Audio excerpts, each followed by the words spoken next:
We are back with another episode with our Elon Shkylar. It's always good to see you. Always smile on your face. Schmuck. All right, so to whet people's appetite, let's start off with a juicy story. I remember, I don't know when it was, maybe winter break. Last year, winter break. And you came back, and I remember guys were like, before you came back, like, ZEVI, you won't believe it, I already got a tattoo. And I wasn't sure what to react at that moment. And I remember I came in the locker room and I saw you and you're like, ZEVI, I got to tell you something. And you said, ZEVI, I got a tattoo. Maybe walk us through the story. First of all, why you got the tattoo. And then when you came, what you thought I was going to say. And then what I ended up saying when I reacted to you. Okay. I'll start with why I got it. I was just really impacted by October 7th. And the attacks, and after the attacks, like I got really deep into, like I would read all the testimonies and watch all the debates and stuff, and I had been debating getting a tattoo. I just didn't know what. So a couple months after, I was just thinking of things, and I like started looking up like Jewish ideas because tattoos are on your body for the rest of your life. So I wanted to get something that I would never be ashamed of. So. And Judaism kind of brings my connection to the people of Israel, like especially after the attacks. So I would just never be ashamed of having that in my body. Am Yisrael Chai. So that's Yes, sir. That's why I got it. We'll show it in the camera. Obviously you're wearing pants now, but where exactly is it on your body? It's on my right thigh. So why the right, not the left? No specific reason. Okay, and then I remember you came into the locker room. I came into the locker room. You're sitting there, and you go, ZEVI, I got to tell you something. I got a tattoo. And the initial reaction, and you'll tell me if I'm wrong, the initial reaction was, what was the initial reaction? What do you think I was going to say before I ended up saying what I said? I thought you were just going to be so disappointed in me. So I remember I came in, and I wasn't sure what to say. And you're like, ZEVI, I got a tattoo. Like, do you like it? And I was like, honestly, it looks pretty nice. But don't get another one. That's exactly what I said, because what I'm going to tell you, I don't like it. It's on your body already. I'm going to support you for what your decisions you make, whether you make great decisions or not great decisions, whatever. I don't even know what decision is great and not great anymore. And all we got to do is try our best, you know? So when I saw that, I was like, this is a decision you made, whether right or wrong. You made that decision. You're representing Am Yisrael Chai, the Jewish people. I'm going to tell you I like it. It looked pretty cool. But at the end of the day, you know, I don't know if the Torah promotes it so much. So I wasn't going to encourage you to get another one, but I did not put you down for it, which you might have thought, because at the end of the day, you're a Jew, I'm a Jew. Just because we might look different and one might have a tattoo, one might not, doesn't make us any different. At the end of the day, we have neshama, we're Jewish, not so matters. The kid wrote, hey, ZEVI, I recently watched your new podcast with Orson Jeffsky. I'm in such and such high school. It's hard to be around people keeping less halacha and not seeing the MS, the truth of what Yiddishkeit and Judaism is all about. So props to you for being so strong and passionate on the team, even with a diverse group of guys. From just that one podcast, you taught me a lot about how I can be more careful and not so judgy on people with different paths in my life. I think the biggest message for this podcast is to show people that despite people like us on the team having different paths, we can all show them, we can all love each other just the same. There's no different. I don't look at you different. You don't look at other guys on the team different. I think you guys don't look at me different. You know, as much as I might look like a Shabbather, as we'll talk about soon. But just for whoever is listening and wants to share a story, whether they learned from our podcast or a story about how they were a mensch and had good character on the court or worked on not cursing, or any cool stories that they want us to share on the podcast that they could learn from us, or any cool stories that they've grown from, feel free to share it, as I'll send my email below, and you will listen to it, and you could email me afterwards, whatever you guys want. But now let's jump right into it. We're here with our Shkylar. And let's talk about maybe what made you decide to come to YU, and how did you get here, both as a student and as an athlete.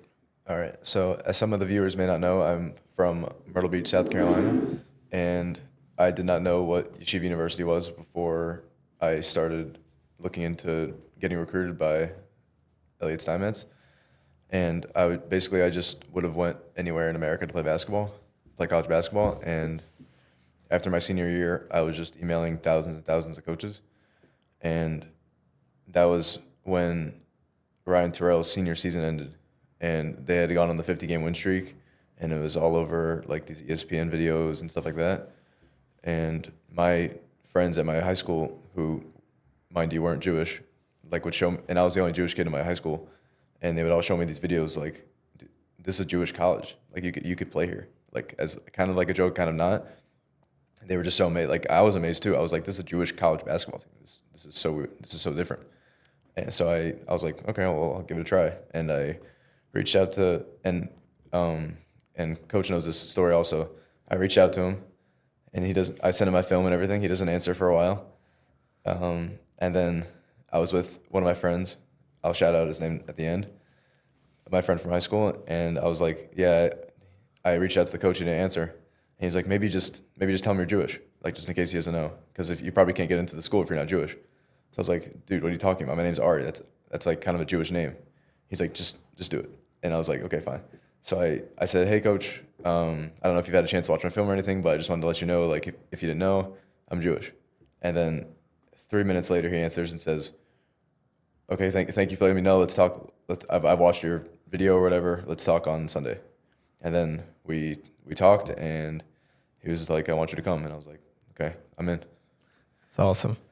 What do you think surprised you the most when you came here, both basketball and both as like a student? So many things surprised me about, in terms of like how religious people actually are, and how it changes like the way they live. I literally used to think that like you put on a kippah in shul, and then you take it off and drop it in there and go home. I thought it was like you just wear it in shul and leave.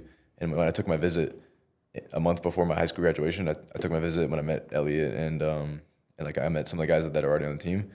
I was walking around and I didn't know what stitches were. Like guys had like strings out of their pants. I was like, what is this? Like what? They were guys wearing kippahs like everywhere. I thought it was just in shul, and I was just so confused. And I just knew, like I realized like I knew nothing about Judaism, and I was like, but I would go anywhere to play basketball. So let's see what happens. That's funny. I remember when I first met you, briefly. You know, when we came in as 11 new freshmen, a lot of new guys, and like I remember seeing you. I was like, this guy's cool. He's from South Carolina. I don't think I got your state right until this year. Probably. Every time I thought it was North Carolina. I also had to explain that North Carolina and South Carolina were not the same thing. Yeah, I always thought North Carolina, and every time I said, you're from North, and you're like, wrong again. I also remember when you introduced yourself, I said, where are you from? You said Muncie. I was like, you're like New York. I was like, oh, okay, thanks. Yeah, exactly. Now you're holding in Muncie. Yeah. Yeah, but I remember like when I first met you, I was like, listen, this guy's always smiling. He's always funny, but like only recently, I think we got a lot closer. And only recently I felt like you literally have this, you could say the same joke a million times and somehow it is always funny. It doesn't make sense. Most people, you make a joke 2-3 times. Okay. Like it's funny. 4th, 5th time, like it gets boring. Sometimes every single time you say the joke, it is always funny. I definitely, it took a while to get out of my shell here. I'm not someone that, like for someone that doesn't know me, it's a lot harder to get to know me at first, but this being my 3rd year here with basically the same core group on the team, I definitely gotten closer to everyone, including you. Yes, sir. Amen. Passion amaze, baby. Passion amaze. All right, so now let's talk about how Shabbath came about. Where do we get the word Shabbath from? Where did we get the word Shabbath? And how is it that it is so funny every time you say anything with TH at the end? Maybe give us some examples. The word Shabbath. Let's talk about the origin of the word Shabbath, because it has a lot of meanings. Without the name. Right. So this guy on the team has a lisp. He's okay with us. He's okay with us making fun of his lisp. He knows. And we were planning a team Shabbaton at I don't remember whose apartment it was, but I think it was Rabbi Dan Cohen, or Yoni Rabbi Brother, as we like to call him. Yoni Rabbi Brother. Brother, exactly. So we were like, and this kid was walking around, and he accidentally said Shabbos with his lisp, but it was funny because he didn't only say Shabbath with a lisp, he also said the word wrong entirely. He said Shabbath.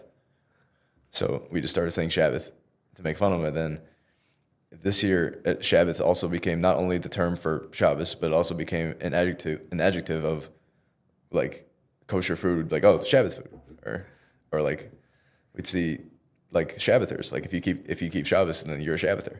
You keep the Shabbath. You see any guy's penguin, any guy keeps by Shachris, not called Shachris, called Shachris. Everything's with the TH at the end. And now that is a nickname for, now it's the nickname for Ben Lazary. We call him Lazarus. Just add a lisp to everything. And that's nice. part of our language. It's not nice. He doesn't like it. He doesn't like it, But he'll grow into it. it's all about the Shabbath. It's all about the Shabbath. So maybe talk about, balancing, in most colleges, it's very easy, to, you have one curricular, you take classes, maybe you play ball. Here it's 3. It's basketball, Jewish subjects, and classes. How has the balance made you a better person, and how are you able to handle the balance? At first, it just wasn't what I was expecting, because people tell you, like, when you go to college, you're only going to have, like, 3 hours worth of class the entire day. But really, it's a lot more similar to high school, because you start in the morning and you're not done till maybe 4 or 5 at night. So it's a lot more similar to that. But then you add 6 a.m. practice on top of that, and it just makes it a really, really long day, especially for an 18-year-old who came in here out of high school and wasn't used to the level of intensity of, like, the college basketball practice. And it's just a lot different because you're kind of using your physical aspect in the morning in practice, and then you're opening up, like, a different area of your mind, learning about Judaism, especially for me, somebody who's learning about everything, like all the basics of Judaism for the first time. And then you have to do your regular academic classes, and it was really like mentally, like, taxing throughout the day, and I would just be so tired at the end of every day, and it was just a really hard adjustment. But I figured it out now, and I'm just used to it now. It's being my 3rd year. Hashem. What do you think is the most challenging part about being in YU? Now, the most challenging part about being in YU is probably just balancing academics and basketball, because sometimes when you've just had that long day like I just described, sometimes it's really hard to motivate myself to go to class, and sometimes I don't. But you just got to get up and go and get your work done. And sometimes it's late nights, so then you got to wake up at 5 the next day doing homework, and you just got to discipline yourself to get everything done, whether it's getting shots up, getting in the weight room, getting your homework done. 100%. But at the end of the day, you are one of the first 2 guys at Shachris every single day. Every single day. Every single day. And who is the vice? And you're the vice president. I'm the vice president. You're the president. Vice president. You call me that, but you're the vice president of our Shachris. Shachris. Maybe explain a little bit about, like playing for Yeshiva, especially like when you were in South Carolina and you saw Ryan Terrell and you saw what the YU Max did. That's what brought you here. What do you think is like, you're looked upon now as you're on that team. You're on the YU Max team, and kids at all schools, at all religious levels, at all ages look up to you and look up to the Max. Like, what responsibility do you feel like you have? And, what's your mindset a little bit as a role model for being part of the Max? Part of my mindset is, as a player on the basketball team, I just try to be nice to everyone that's walking around, whether, like, I don't want anyone to be able to say, like, oh, this kid on the basketball team, he was so rude to me whenever, like, he didn't hold the door for me. He didn't let me shoot when on the other side when he was working out. I just want everybody to know, when everybody thinks about the YU basketball team, I want them to think about just a bunch of nice Jewish men that play basketball, and that they're really good and they win a lot. But off the court, they're also just good people. 100%. Hopefully you won't kill me for saying this topic, but I think it's very, very important in a lot of ways. Especially a guy like you, star on your high school team. Come to Yeshiva University. There's a lot of spots. There's a lot of people fighting for a little bit of spots. And the reason why I'm bringing this up is because I think there's a very, very powerful lesson that you share and bring out to the world, and something that especially like the guys within the team see this, and not guys that I guess watch see it. And I think it's very important to all kids that are watching. You're a guy who doesn't necessarily get so much playing time at all on the YU Max team. How do you think that you're able to? Because what I see is like you are always smiling, and I'm sure it's hard for you. You're always smiling. You're always positive. You're encouraging guys. I remember when I was in 9th grade, I was on the bench. You go to every practice. You wake up extremely early. You get shots up every day. And like, if you don't play minutes on the team, you feel like you didn't contribute. But for some reason, I've sensed that like, as much as maybe you don't play so much, you bring as much energy and positivity to the whole team, more than guys that might necessarily play. I think that you probably care about winning probably the most on the team by far. You're upset when we lose. You're extremely happy when we win. During class, you're watching film. Hopefully none of your teachers are listening to this. You're watching film. You're always sending me, Zevi, watch out for this play, watch out for this play. And you care just so much about like winning and losing and winning, and that you don't want to lose. It bothers you a lot. But I think the message is what would you share to a high school kid who might be watching this or listening to this and says they might not necessarily play, and for them it's probably very difficult? How would you say it is to be positive? How do you explain to them your mindset a little bit? Because what I see from you is something I don't think I would ever be able to do, and it's very special. And I think that if I was in ninth grade, I would love to hear a great answer. No pressure, but to kids that are listening, like, what's the attitude? What's the mentality? What I would say to a ninth grader or whatever grade you are in high school, that if you're not getting playing time, if you really, really love basketball, like you might say you do, then you'll do anything to help your team win, whether it's on the court or not. So if you're not on the court, what can you do to help your team win? Whether it's clap or chant defense or get water for the guys like in timeouts. If you really love basketball, like you say you do, you will do anything to help your team win. And that also goes to when you're putting in your work to get better at basketball. If it doesn't pay off in the sense that you're going to get to play because you're getting better, if the end of the bench is getting better at basketball, then it's going to make your practices more high level, and it's going to make the best players on your team have to be better to beat you in practice. So then your whole team is getting better from the bottom up. So yeah, the message I would say is keep putting your work in, keep getting better, and recognize. And if you love basketball like you say you do, you will do anything to help your team win. Schmuck. You shouting out black team? Shout out black team. As gonna like this. Great answer. And I know like there's also two things that you do. First of all, when we do the lineups for the guys, like when they do the starting lineups, you always have all these kind of celebrate handshakes with all the guys. You do praying for me. You do like Shema for Effie. You got all the tricks, all the bags, and nobody even realizes. But like when the ball goes up, what's the first words coming out of your mouth? Defense. If we don't get the ball, get it, once the ball goes up in the air, when someone shoots it. Oh, Recruitment. Yes, sir. We'll talk about how that. I thought you meant for the jump ball. That's my bad. No, well, you're good. We'll talk about how that Recruitment came upon. But yeah, it's geschmack, and when it goes in, it's Baruch Dia. What do you think about your future a little bit? When you get out of here, when you get out of YU, what do you want to do in life as a person, and maybe also as like a Jew? Like, what do you think? As far as my job, I think I want to coach basketball. Like I said before, the reason I am always positive in the sense of practice and whenever I'm on the bench or whatever is because I just love basketball.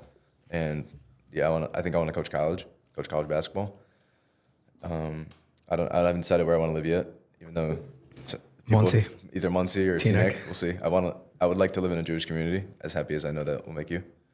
In terms of Judaism, I don't know what my religious life will look like, but it's definitely going to be more of what I had before I got here, and for that I'm really grateful to how I got to YU. And I know that even if my life isn't as religious as some people that graduate from here, just knowing about my culture and my people is very important to me, and I'm really glad I did. It's huge.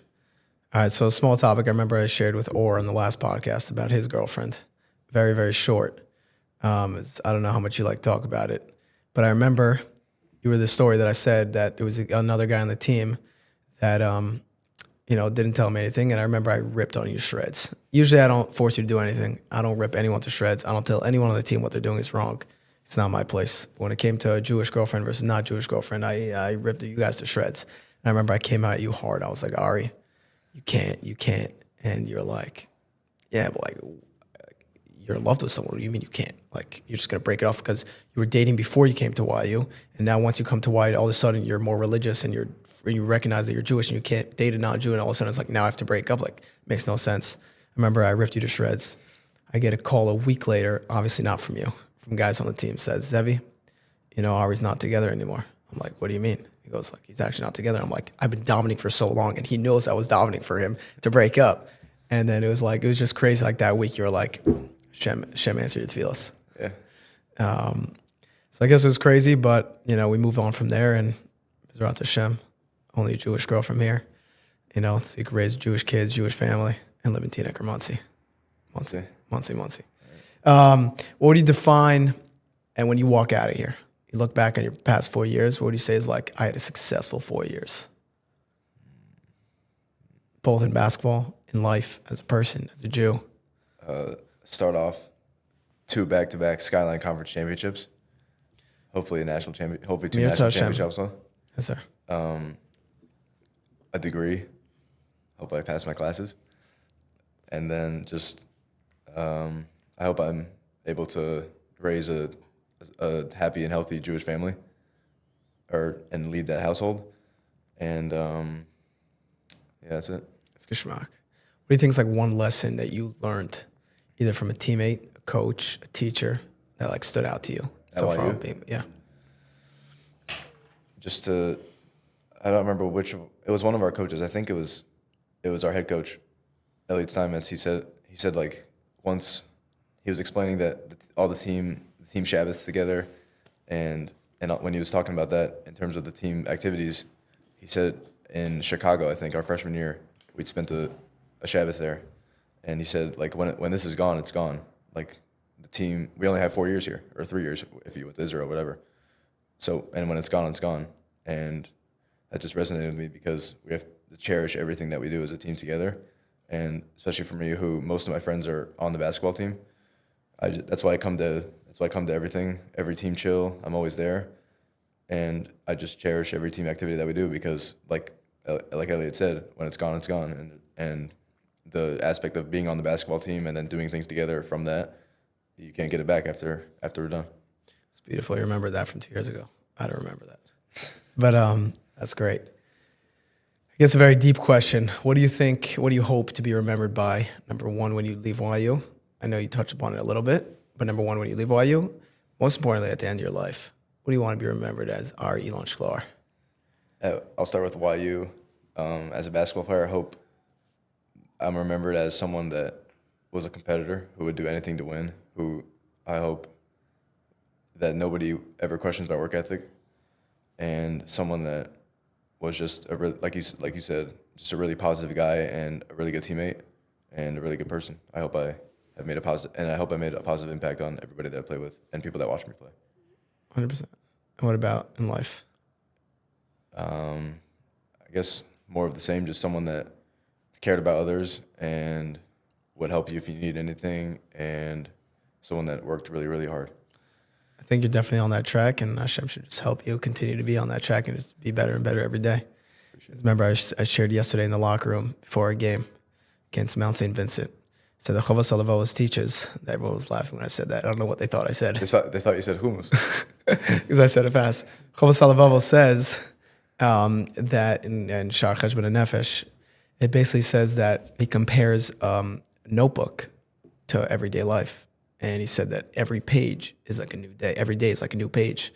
And he said you should fill the stuff that you're doing in your life every day with like a brand new blank piece of paper, and fill it up as much as you can, helping other people, doing chesed, doing mitzvos, and, you know, fulfilling a good Jewish life. And by doing that, you know, like you're going to stack notebooks and notebooks, and that's huge. And I think that you're definitely doing that every single day. Every day you look upon is like, it's a new day, it's a fresh start. I'm so happy to be alive. You're always smiling, you're always positive, and at the same time, like, Hashem should just help you every day, just fill in the notebook pages, every day, productive, and just be the best Jew that you can be. What message would you share to people listening? Forget about just basketball, maybe life. A message, takeaway, you should tell people, like, my name is Ari Elon Shkylar, and this is the message that I want to give over to you. My message would be, don't take anything for granted, because it could go away just like that. I try to do that whenever, like, I think about, this is my second to last year, I have this year next year, and this year's almost over, and I'm having so much fun, and I would literally rather not be anywhere else. Just don't take it for granted, because it could leave just like that. 100%. I definitely commend you a lot for coming to all the team chills. Everything we do, you're always involved, you're always in. Remember winter break, we went to the Chavetz Chaim Heritage Foundation in Monsey to learn about Lashon Hara, about the powers of not speaking Lashon Hara. The Shabbath headquarters. Exactly. And then I remember we went to get pizza. And first of all, you came to every trip, but this was a cool moment. We went to get pizza. And at the pizza shop, you see some guy with like long payas. You're like, I don't think I've ever seen one of those guys before. like a real. You're like, what's the difference between him and this guy? And I'm like, he's a Hasidish man. He's a chassid. And I said, he's a Jew just like us, but he has long payas. And I was like, did you mention to me, like, I want to take a picture with him? Because I was wearing my Nachman. Wearing green Nachman with payas that we got at this farm store. And I went over to the guy. I'm like, my man, I'm here. He's like, I don't know if this guy had a smartphone or anything. I'm like, listen, I'm here with one of my teammates. He's from South Carolina. He's never seen a Jew like you before. Please, can you take a picture with him? And he's like, yep. And Amir Hashem will show it on the camera. The picture with you and the Hasidic man. It was epic. He was definitely very confused, but it was really cool. Maybe let's talk about some of the Jewish terms that you've picked up upon while being on the team and while being in YU, and how some of them came about. So we'll start with how Rabbi Tanevich came upon. How did it start? It started with every time we ate together or ate bread, right? We would bench, and I never knew what our Kohen was saying when he first started. So I would just I would say the sound, but I didn't know, whenever I'd say it, I'd bring up benching, I would say the sound. Like, what would it sound like? We would always be like, all right, guys, who's leading? And we'd be like, Dotan, you're a Kohen leading. I didn't know the exact word. So I would say I'd be like, Tanevich, but it's Rabbi Tanevich, and now I know that. Now you even lead benching sometimes. Tanevich, and you're holding. Every time I'm like, all right, who wants to answer? And you just go, Rabbi Tanevich. You're always ready to go. You're always locked in. I'm always ready for when it's time to Rabbi Tanevich. Exactly. It's a verb.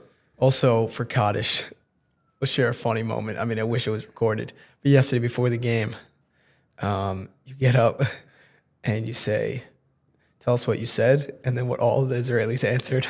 I kind of mumbled it a little bit because I don't know the exact words, but I was like, Yishka Shema Shmei Rabbah, and then all the Israelis in unison went, Amen. Mad funny. And I was like, yes, my first Kaddish. Exactly, because every day we say Kaddish, and I think you were the guy that started the Passion of Mains. Passion of Mains. Passion of Mains. No one can come to Shachris unless you're ready to bring Passion of Mains.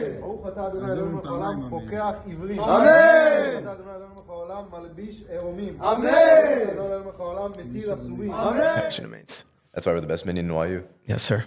I remember one of the guys came over to me after a minion that we once had to daven with the team, with the regular minion in YU, and someone came over to me afterwards. He was like, there is nothing like our minion. We got to do our minion every single day. We could yell Amen. Like, if we yell Amen at a regular minion and across the world, we go to any other minion and yell the way we do at our minion, we'll be kicked out of the place. We are yelling Amen. It's mad funny. It's great. Makes it more fun. It's great. We dance. We do walk-up songs, as we're going to hear your walk-up song soon. But it's just great. I'm leading for the Yamud, and I'm going Skadavi Skadash Shmei Rabbah, and it just, Amen. Everyone's throwing fist palms. Everyone's dancing, jumping up, with real passion. It's so awesome. And, I even shared this over with the team. We say in the paragraph before Shema, we say, V'dabik libeinu b'mitzvosecha. And I said, my Rebbe once taught, as there's a concept called Rachmana Liba Boy. Rachmana, God, Liba Boy. He wants our heart. And I said, there is nothing that God wants more than our heart. And our heart starts with passion of mains. When you come to a minion and you answer Kaddish and you answer the Shemona Esrei with passion of mains, that's showing God, I am giving my heart. You might not be the most religious guy. You might not be the most into all the Jewish stuff. But if I am doing with passion, you're showing God, here's my heart. Same thing in basketball. That's why you care so much about basketball. You just show you literally put your heart on the table and I love the team. I want to win so much. And anything that doesn't go our way, it really affects you and it bothers you. And it really rubs off on all of us in a great positive way.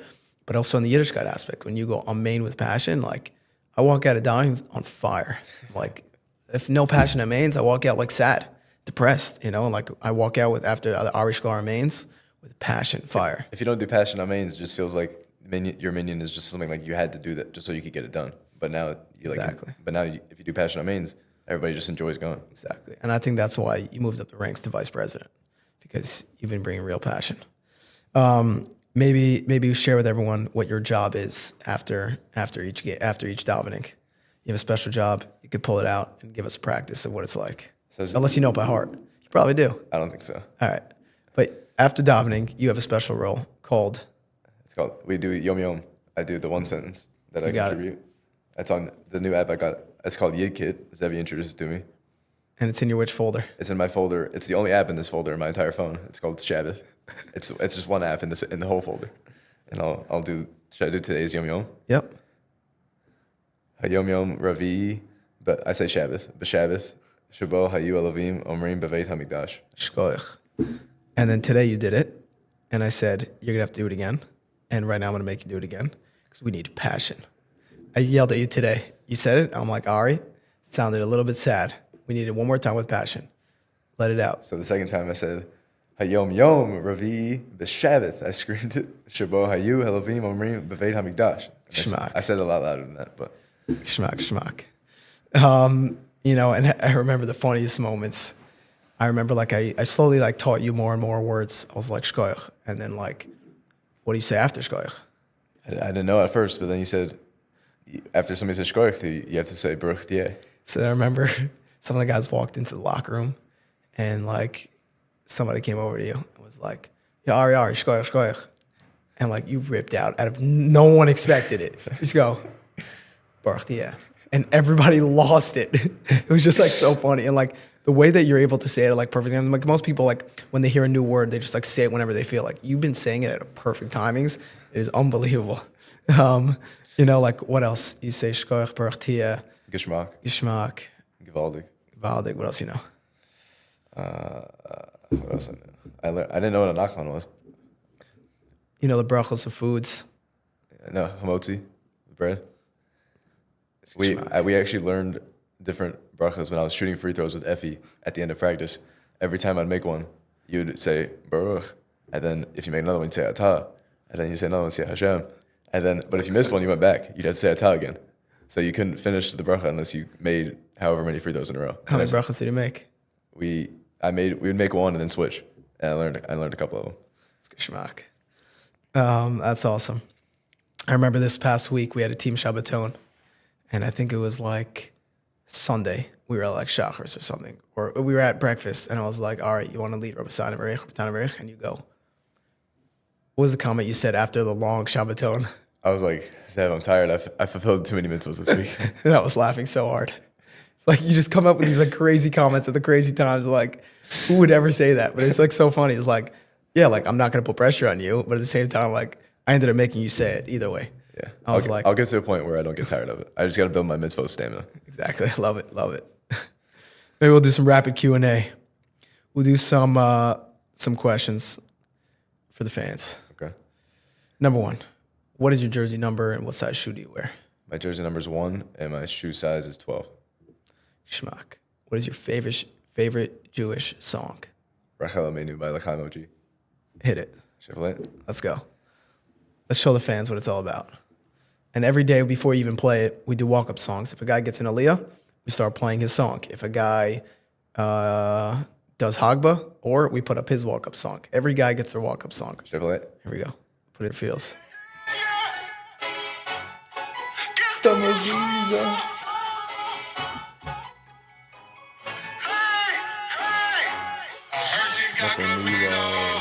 Yeah. Tell me about her needles.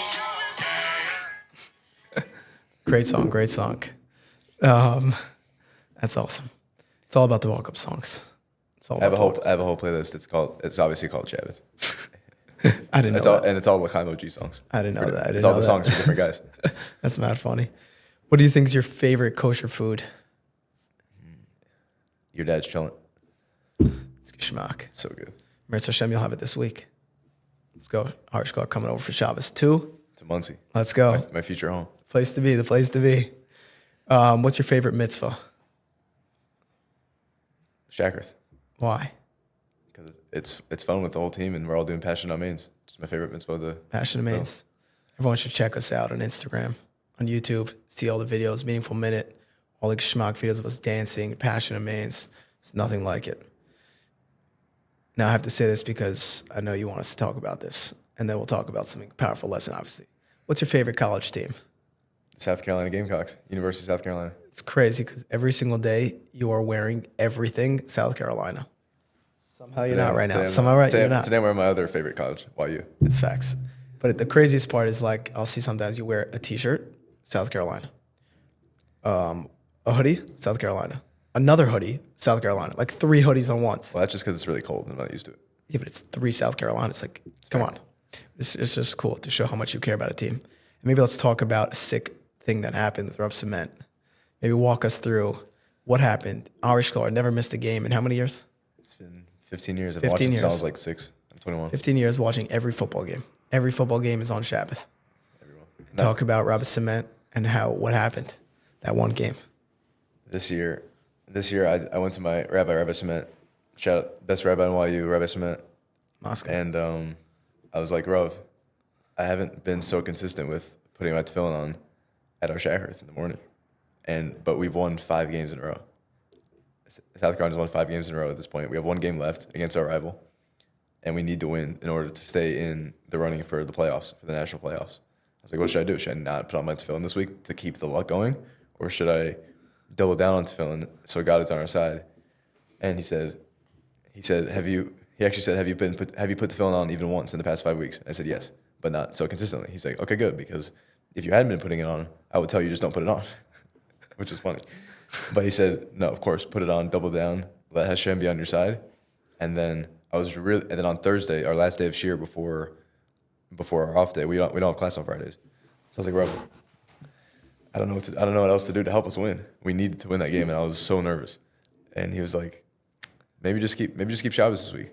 And I was like, Rob, I've never done it before. I can't do it. And he's like, I think if you guys will win if you keep Shabbos. And I kept the entire Shabbos, and we won a crazy game. It was the only way we could have won was with Hashem on our side, and I willed us to that victory. That's geschmack. Who's your favorite NBA player? Jalen Brunson. Why? My favorite team is the Knicks because even though I grew up in South Carolina, my dad grew up in New York, and I was born in New Jersey. So I like all my professional teams in New York, and then Jalen Brunson's the best player in the Knicks, so that's my favorite player. Geschmack. What's your favorite quote that you've heard or lived by? My favorite quote. I'm gonna think about this for a second. My high school coach used to always say this: you do one of 2 things every day, and you have to choose one. You either get better or you get worse. You never stay the same, and that applies to. I really took it in the sense of basketball, where if I don't get shots up today, the next time I shoot, I'm gonna be maybe 1% more rusty. So I got worse today. If I didn't put in the work, I got worse. But if I do shoot, I got better. When you practice basketball, if you practice the right things, you're getting better. So you're never staying the same, whether it's as a team at practice. If we have a bad practice, we got worse. Or if we had a good practice, we got better. You do one of 2 things every day.